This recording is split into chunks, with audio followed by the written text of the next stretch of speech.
Hello everyone, and this is my review for WWE's NXT REvolution, or you could just call it Revolution, however they wanted to put it, but they wanted to put it as REvolution, putting the emphasis on the, putting the emphasis on the evolution of the WWE product, at least in the terms of this. But let's just go ahead and go based on the show here. They started the show with the debuting of Kevin Owens. For the people who do watch ROH, Kevin Steen, and it's interesting that they actually stuck with that whole gimmick of, because in ROH they had the gimmick of Fight Steen Fight, and they started everything with the whole Fight Owens Fight type feel, basically bringing him in as a person who would fight anyone and everyone. And this was a really good starting to the show, starting with his debut, just based on the aspect of getting the crowd into it. Obviously people already know who he is, and they wanted to get into that character, and it was a good way to show what he can do in the ring, and just what he's all about in the terms of his in-ring style. His match with CJ Parker was pretty good. Obviously, they were going to keep it short in this case because usually they do that in the terms of a debut match. And the good thing is that they didn't necessarily make it a squash match. They did allow for CJ Parker to do a few things inside of there. It wasn't just Owens beating him up the entire time. So overall, I felt that was a good way of debuting him out there in front of the crowd and in front of the people who were probably seeing him for the first time in any way, shape, or form. So I thought that was a good way of going. The next match was the Lucha Dragons, Sin Cara and Kalisto versus the Von Villains. And we've seen the Lucha Dragons, what they're pretty much all about. They're the luchadors. They're about high flying. They're about a different style of wrestling, and it comes off really good. And I do like their whole little chant that they get going with the crowd when they come into the ring. I think that they do a pretty good job connecting with the crowd in that sense. The Von Villains, I feel their characters are. I'm trying to figure the best way of putting this because I really like them, and in their old-timey ways. The two of them, Aiden English and the other guy's name is slipping my mind right now. I don't remember. I'm bad with names from time to time. I'll remember it down the road, trust me.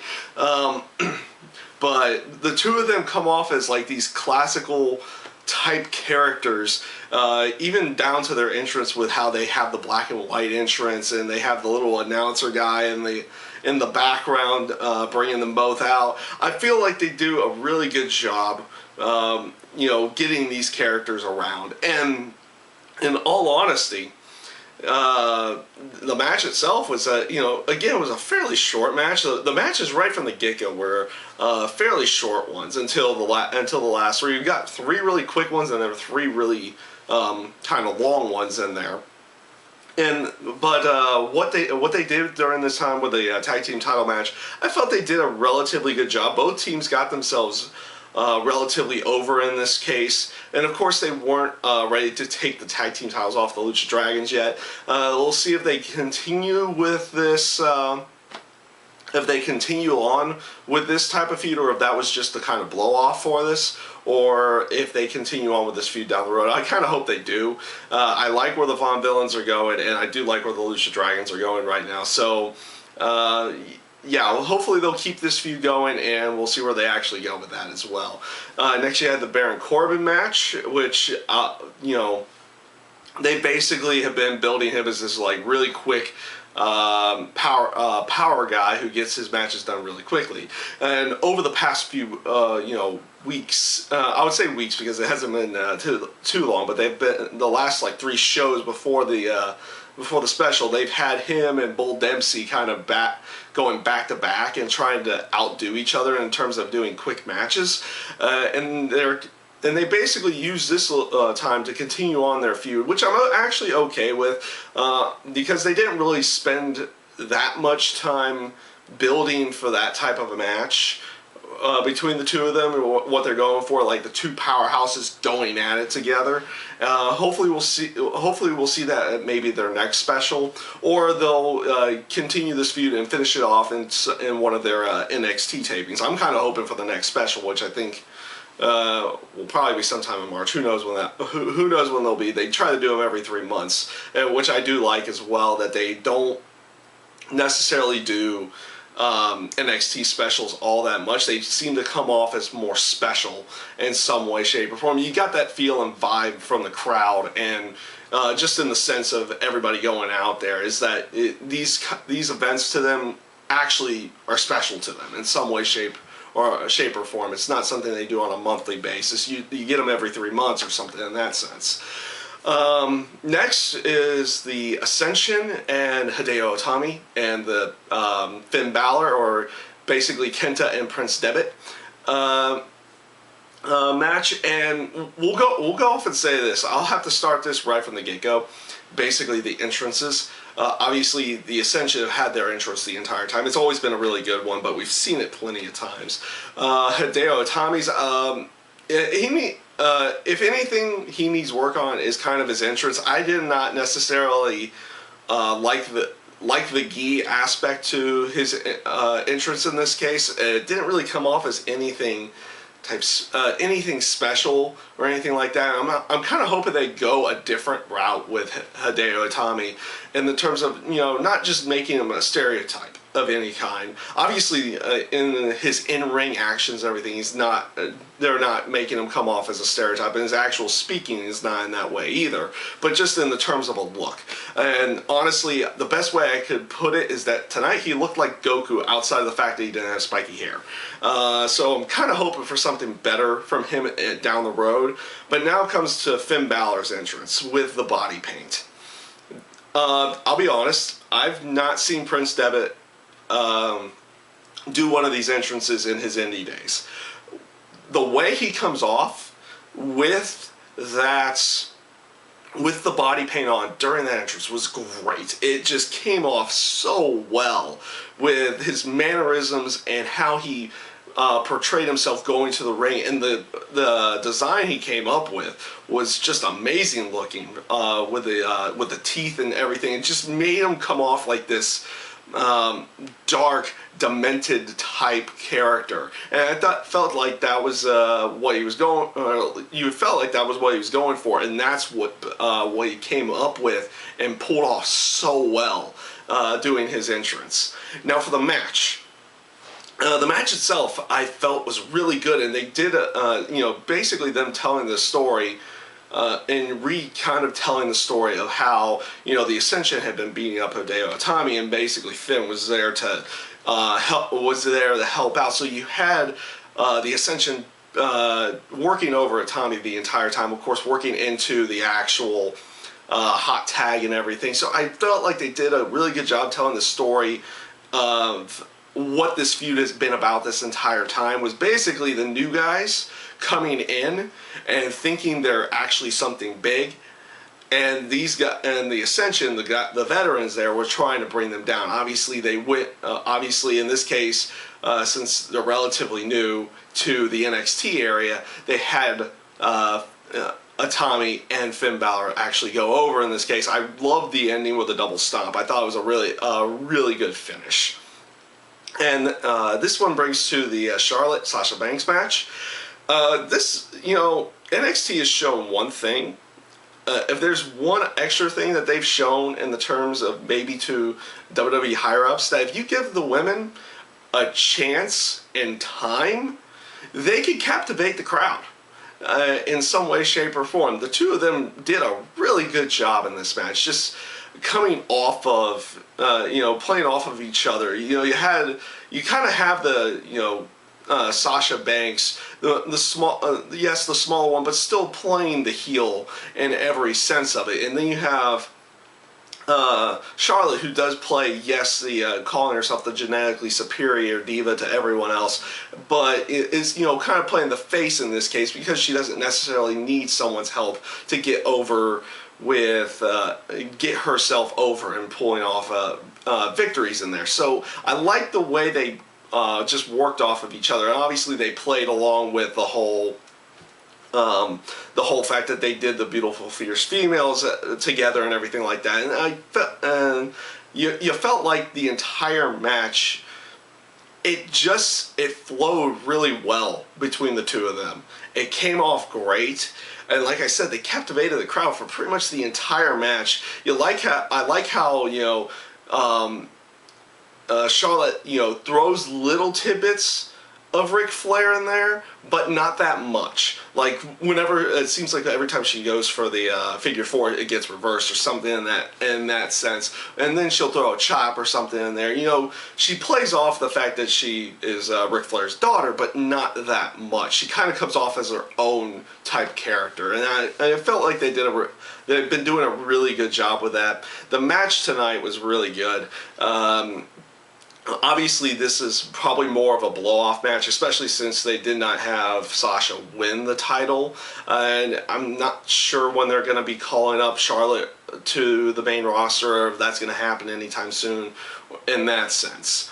So we'll see where they go with that, if they continue on with that feud, or if they come up with something new for Charlotte to do in the near future, who would they actually put her up against at that time as well. But they did a really good job tonight with the NXT Women's title match.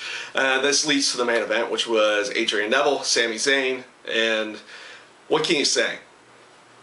What can you say about this match? They did such a good job with the time that they were given, and by the time they were given so much time. I think the match itself was well over 30 minutes. They started out really slow, but they were telling the story the entire way through of how much this means to Sami Zayn, even to the point of, or actually how much it means to Sami Zayn to win the match, because if he loses, he's gonna have to retire and everything like that. But also with Adrian Neville, like how much that title means to him in that sense. The story between the two of them, it just worked out so well. You have these two friends that are kind of splitting apart. Like you even had the announcer saying, it's like, oh, one's showing up at different times now. They forcibly come in at different times during the day. They don't even want to be around each other. The match starts out, they obviously start the match out really slow, which it picks up for little spurts and then slows back down a little bit, and then it really picks up in the middle and at the end. Between the two of them, the near falls, the teases of Sami Zayn wanting to do the right thing and almost costing him in two different occasions, with almost a quick loss, which just added touches to what they were going through there. And then of course when they decide, and then of course with the end match where they have Sami Zayn win the title, of course the great crowd explosion, everything in that sense.